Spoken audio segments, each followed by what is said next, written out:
Soaking rains out there at this moment, and you know what? It's not stopping right now. We have much more to go throughout the afternoon, with flash flooding being a potential issue. We'll get into that coming up. Police say an eastern Kentucky man fought with his father, got drunk, then took out his anger at a cemetery.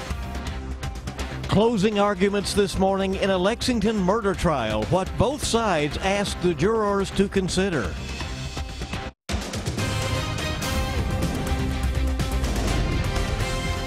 This is WKYT News at noon. Good afternoon. Bill Bryant and Barbara Bailey for WKYT News. And here's what's happening. You're going to want to keep that umbrella pretty handy this afternoon. Already we've been dealing with heavy rains, and they're going to continue throughout the day. We begin with WKYT meteorologist Micah Harris with a check of the forecast. Yeah, and it's pretty soaking outside, especially around central, north, and northeast, and back toward the west. Not so much the south and southeast just yet, but that is going to change in the hours to come. There's the look outside, a broader view. We do have a severe thunderstorm warning in effect for a small portion of our viewing area. You got to go off towards southern Johnson, which does include Paintsville, but does not include Flat Gap, and also Prestonsburg, but does not include any other portion of Floyd County. That goes until 12:15, and you can see a lot of lightning, 500 plus strikes of lightning in that one cell. Back toward the west, there's not really so much thunderstorms. It's mainly just some showers, but some of those are pretty heavy downpours. And we are set in a pattern where it is not going to change anytime soon, especially for today, that is. More storms in the forecast the rest of the afternoon. It will be soggy, I promise you that. But southern, southeastern zones, if you need to get out and go knock out some errands, do it now, because rain is on the way for you guys. I'm going to show you the timeline on that, and also when that front finally passes on through. That's coming up. All right, see you shortly. Thank you. In our news, police have arrested a man they say took his anger out at a cemetery. Investigators in Jackson County say Charles Fowler fought with his father, got drunk, and then took a hammer to some tombstones. WKYT's Phil Pendleton shows us the damage in our top story at noon. Phil? I am told that all of this took place here last night about 8 or 9 o'clock. I am at the Russell Flat Cemetery, which is just off of Kentucky 89 here in Jackson County. Police say that 35-year-old Charles Fowler had a fight with his father. Then he went out and got drunk. Then he came here to the cemetery and began defacing and destroying some tombstones, including some grave markers of his relatives. Now, Fowler is charged with public intoxication and violating gravestones. He's in the Jackson County Jail. Police tell me that after he argued with his dad, he got drunk and came out here. I'm told that he had a hammer with him and that either damaged or destroyed, knocked over some headstones, including that of his mother and several other relatives. A total of 10 headstones were either damaged or destroyed. Police say they received several complaints. They came out here. They met Fowler as he was leaving the cemetery, still holding on to the hammer. In Jackson County, Phil Pendleton, WKYT. Phil, thank you. And Fowler remains in jail this afternoon. He said he did not want to talk to us about the charges. The trial for a Lexington man accused of murdering his girlfriend is wrapping up today. Closing arguments took place this morning in the Paris Charles trial. Police say Charles killed Goldia Massey in 2014. Her body parts later washed up along the Kentucky River. WKYT's Victor Puente shows us what each side asked jurors to consider. Paris Charles is accused of killing and dismembering Goldia Massey, who he was dating at the time of her disappearance. Today, closing arguments wrapped up the cases for the prosecution and his defense. Goldia Massey was reported missing on October 1st of 2014. Later that month, her arm was found along the Kentucky River in Jessamine County. Her torso would be found along the river in December. Paris Charles was arrested in February. Prosecutors say that when police visited his home, he had visible injuries and had removed a section of carpet. They said when investigators searched his home, they found box cutters and saw blades. His defense team said Charles worked with wood, and that's why he had those tools. They also said Charles is disabled, and there's no way he could have transported a body. They brought up Massey's heroin use and the timeline for her son reporting her missing, saying he gave different dates to police. They said someone tried to hide her body, but it wasn't Charles. There was no way to know how Massey died. There is proof in this case that someone attempted to conceal a death. Not him, someone. There's no proof that Goldie Massey was murdered. He spent the next 2 days, day and a half, 2 days, destroying the evidence of what he had done. Went down to the Kentucky River, put at least 2 of her parts into the river. In addition to murder, Charles is also facing a charge of abuse of a corpse. This trial is expected to end today. In Lexington, Victor Puente, WKYT. Victor, thank you. And we've just learned that the jury is now deliberating the case. Massey was working as a bookkeeper at the time of her disappearance. Police are trying to figure out if 2 overnight gas station robberies in Lexington are connected. The first happened at a Shell station near New Circle and Russell Cave. That was around 11 o'clock last night. Witnesses say a man in a black hoodie with something red over his face had a gun and stole money before running out of the store. He took off in a gold-colored car. The second robbery happened a couple of hours later at a speedway on Paris Pike. Police say someone with a similar description to the one at the Shell robbery held up that gas station with a gun, and police tell us the robber got away with money and ran from the store, but was not seen getting into a car there. Police have charged a man after they say he crashed his car into a Lexington business. Police say the man was parked on the sidewalk along Sir Barton Way and drove off when they tried to talk with him. They tell us he drove erratically on the wrong side of Sir Barton before crashing into an office building. Police broke through the driver's side window to get him out of the car. He was then taken to the hospital to be checked out. Donald Trump is making major changes at the top of his campaign, and Hillary Clinton is bracing for potential Republican attacks after the FBI released notes from its investigation into her email server. Craig Boswell has today's campaign 2016 headlines from the White House. Thank you. Thank you. Donald Trump is shaking up his campaign staff with less than 90 days to go until Election Day. Stephen Bannon, who runs Breitbart.com, now joins the campaign as its CEO, and Kellyanne Conway joins as the new campaign manager. Paul Manafort will remain chairman, but with a diminished role. And Steve Bannon in particular, he's one of the toughest, most aggressive, most negative operatives in America today. And that signals to me that Trump, rather than softening his approach, is going to double down on being the tough, in-your-face campaigner. Trump says he doesn't want to soften his approach. I am who I am. It's me. I don't want to change. Everyone talks about, oh, well, you're going to pivot. I don't want to pivot. I mean, you have to be you. Hillary Clinton would like to pivot away from any talk about her emails, but some Republicans on Capitol Hill won't let the subject die. Republicans contend Clinton may have perjured herself during congressional testimony at the House Benghazi hearings.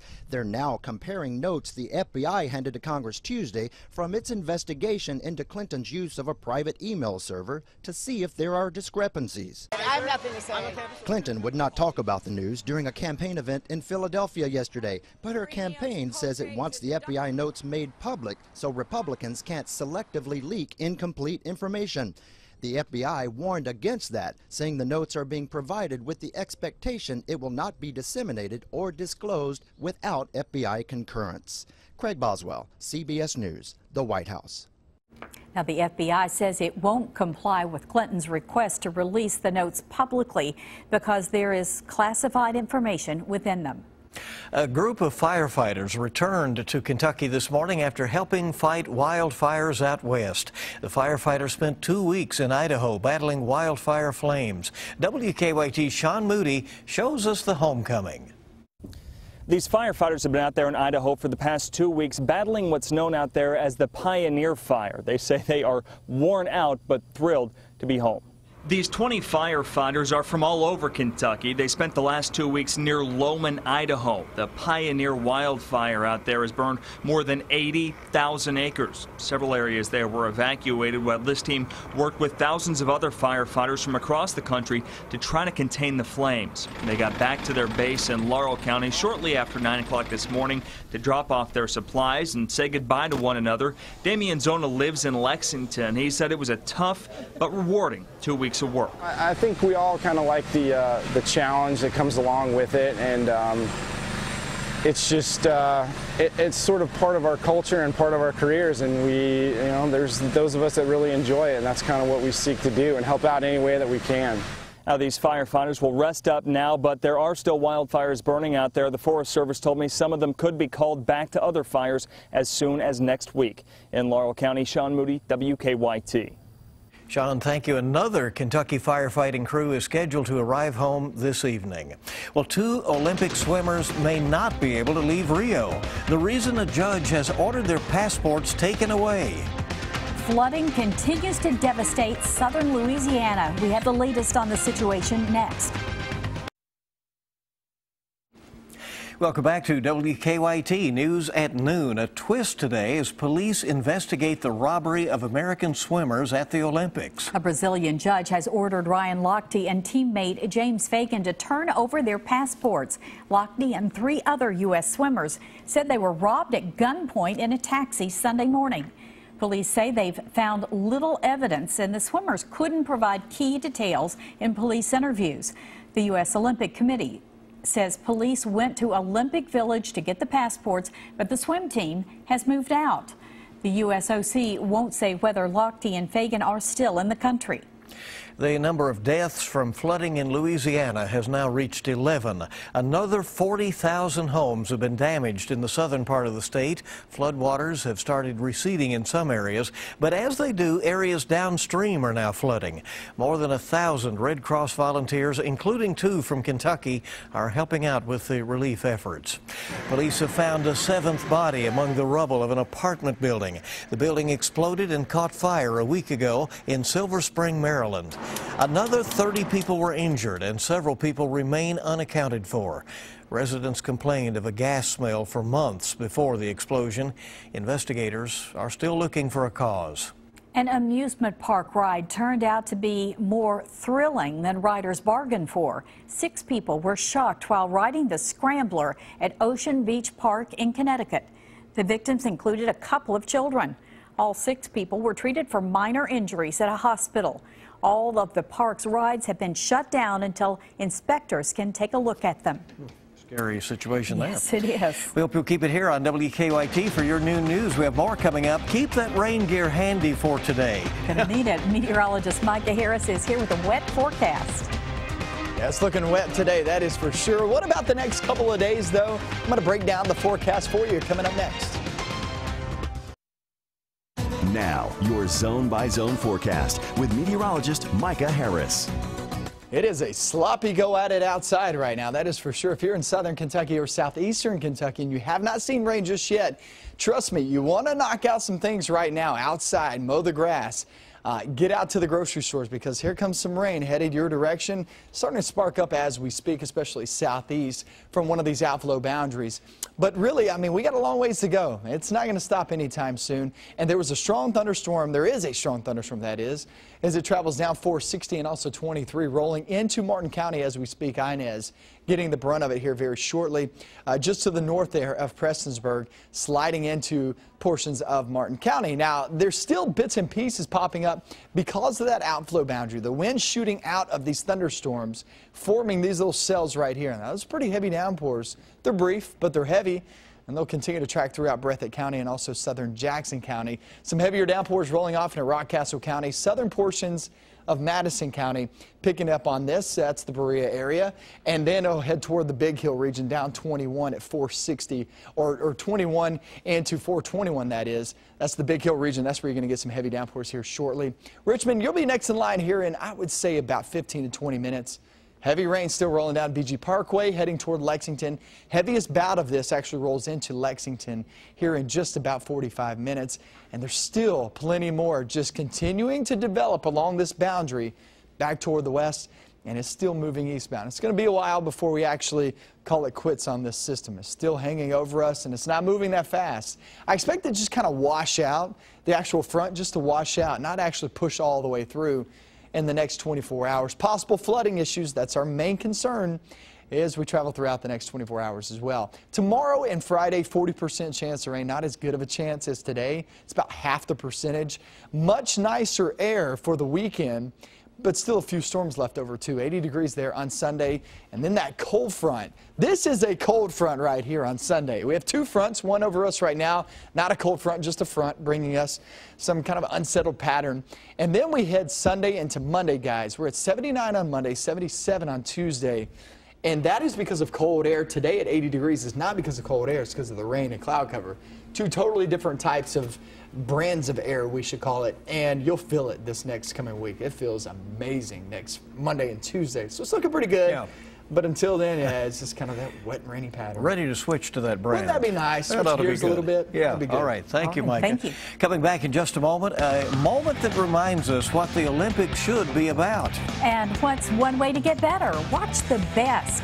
Dave Baker has sports next. Dave Baker's always the best. And we will check stocks here at midday. All the major market indicators pointing down right now.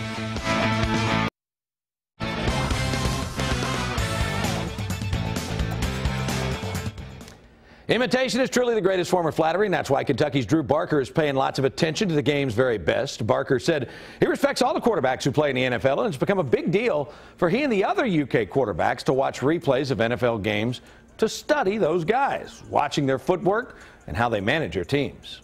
We've watched multiple Green Bay games, just Aaron Rodgers throughout the game, how he manages the game, stuff he does, and also, like you said, Peyton Manning, Tom Brady, stuff like that. So it's good to see all that. We all get to see the different footwork they have and the way they manage the game and the decisions they make.